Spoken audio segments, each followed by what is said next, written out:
The last night I slept in that house, I lay there completely still, eyes open, listening to him breathe. I had one thought running on a loop. If he wakes up before I'm ready, none of this works. It took me 10 years to get to that night, and about 3 weeks to plan it. You have a doctorate. A serious career. By every external measure, you were thriving. So paint the picture. Who were you when this all started? I was 20. Completely sure of myself in classrooms and completely lost everywhere else. I'd been top of my program since undergrad. I knew how to solve problems.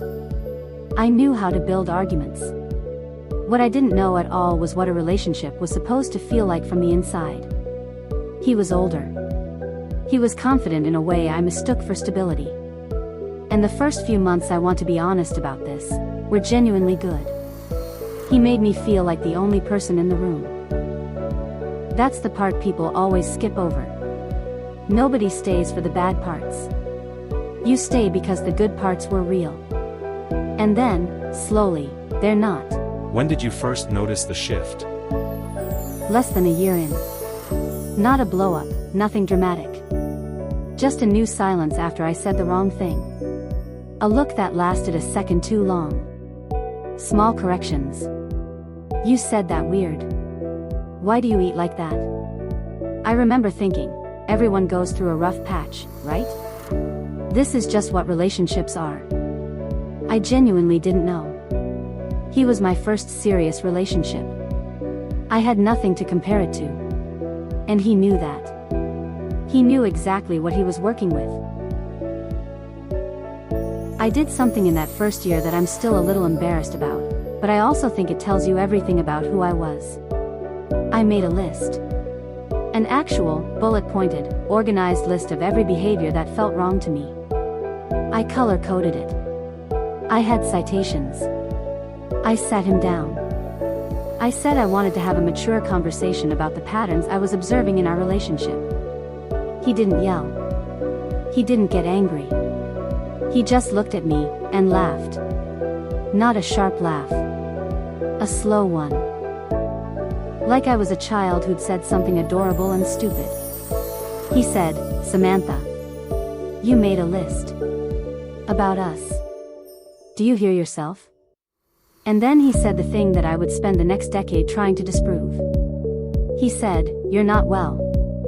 Something is off with you, and I really think you should talk to someone about it." I threw the list away that night. And I never brought up a concern again. That was the first time he rewrote your reality. It was the first time I let him. And there's a difference. Because part of me, the part that was 20 and terrified of being difficult, wanted to believe him. It was easier. If I was the problem, then the problem was fixable. I spent 9 years trying to fix myself into someone he'd stop hurting. There was a specific moment. A turning point. Tell me about lunch. It sounds so absurd when I say it out loud. The thing that finally broke something loose in me was salsa. We were eating, and I dripped some on my hand. Just a drop. And before I could even reach for a napkin, he was on me. Not yelling, not yet, just that tone. Mocking. Slow. Like he was explaining something to someone who would never understand. And I don't know what happened. I genuinely don't know why that moment and not 100 others before it. But something in me just refused. I picked up my plate. I said, "I'm going upstairs. I'm not going to sit here for this." And I left the table. Those were the most terrifying 8 words I'd said in years. And then? He threw his plate into the sink. The sound, I still hear it sometimes. Like a gunshot. And then he was in the doorway with a knife in his hand. A large one. And he was screaming. I couldn't process the words because my ears were ringing. My body had just short-circuited. The only clear thought I had was, I am looking at someone who is capable of killing me. Not abstract. Cold. Specific. Cellular. Level knowing. I smiled at him. I told him I was sorry. I sat back down and finished finished my lunch. And that night I started planning. You had a six-figure income. How were you broke? Because income and access are two completely different things. I earned the money. It went into accounts I couldn't touch without him knowing. My credit cards, I was an authorized user, which sounds normal until you realize it means he got the statements, not me. Our joint debit card sent a notification to his phone every time I used it. Timestamp, merchant, amount. Every swipe. I had a doctorate and I couldn't buy a bus ticket without him knowing where I was going. So I went looking. I turned that house over, quietly, systematically, over several weeks. Winter coats I hadn't worn in years. Gym bags in the back of closets. A junk drawer nobody had opened in months. I was looking for cash. Change. Forgotten gift cards. By the end, I had maybe $50 in bills and a handful of stored gift cards with partial balances. I sat on the bathroom floor with all of it spread out in front of me. I'm a PhD statistician. And that was everything I had to work with. Did you ever think about just walking out? Going to a bank? Every single day. And every single day I thought about what happened the last time I deviated from his expectations without warning. You don't leave someone like that loud. You leave them invisible. Every step has to be something he either doesn't notice or can explain away. So yes, $50 and some gift cards. That was my foundation. That was the beginning of the framework. Walk me through the digital side. Because most people wouldn't even know where to start. Most people don't have to. I did. I needed to research apartments. I needed to contact attorneys. I needed to find out what leaving actually looked like, legally and logistically. And every single one of those searches was a landmine. So I built a system. Invisible to him, but completely logical on my end. In my email, I created a folder labeled Promotions. I set up filters so that anything from an attorney, a landlord, a domestic violence resource, bypassed my main inbox entirely. I set up filters so that anything from an attorney, a landlord, a domestic violence resource, bypassed my main inbox entirely. The browser was harder. I knew that clearing my history entirely would be suspicious. So I deleted individual URLs, one at a time.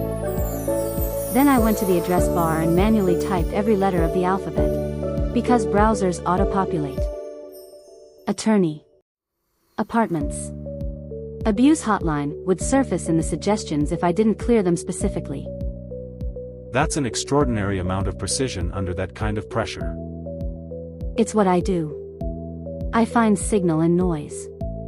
I just never imagined I'd be doing it to survive my own marriage. But here's the thing about that system, it worked. For weeks, he had no idea. And that meant I had time. Which meant I had a chance. You got into his accounts. How? I gave him exactly what he wanted. He called me from work one evening. Normal check-in. And I shifted, softened my voice, made myself sound a little lost, a little overwhelmed. I've been trying to understand where we are financially. I feel like I've been taking that for granted.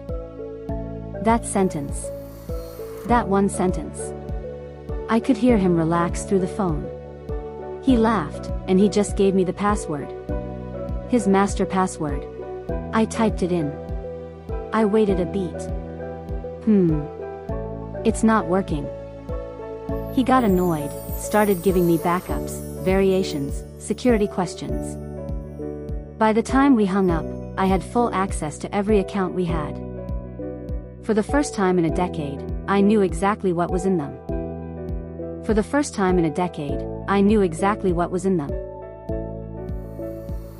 Talk to me about the hotline. Because I know this part didn't come easy. I called 15 times that morning. I counted. I'd dial, it would ring once or twice, and I'd hang up. That's how deep the conditioning went. I was planning my escape, and I still couldn't call myself a victim. The 16th call. I just didn't hang up. A woman answered. And she sounded so ordinary. Calm. I just started talking. She said, "What you're describing is abuse. It is dangerous. And you deserve to be safe." That's the moment I stopped arguing with myself. What shifted? I stopped needing to convince myself I was worth saving. Someone else did it for me. Who was the first person close to you that you told? My best friend. We'd known each other since college. I was terrified. Because once you say it to someone who knew us both, it becomes permanently real. I met her for coffee. "I need you to let me get through it before you respond." And I told her everything. The knife. The money. The plan. She didn't say anything for a long moment. "Sam. I've been watching him for years. I've been waiting for you to get here." We both cried. Not sad crying. The kind that comes when you've been holding your breath so long you forgot you were doing it. Did having her see it change anything practically? It changed everything emotionally. The hotline told me it was real. My best friend told me she'd seen it was real. Two completely separate people, saying the same thing. That was the end of the last question I had about myself. After that, I wasn't escaping because I'd reached a breaking point. I was escaping because I finally believed I deserved to.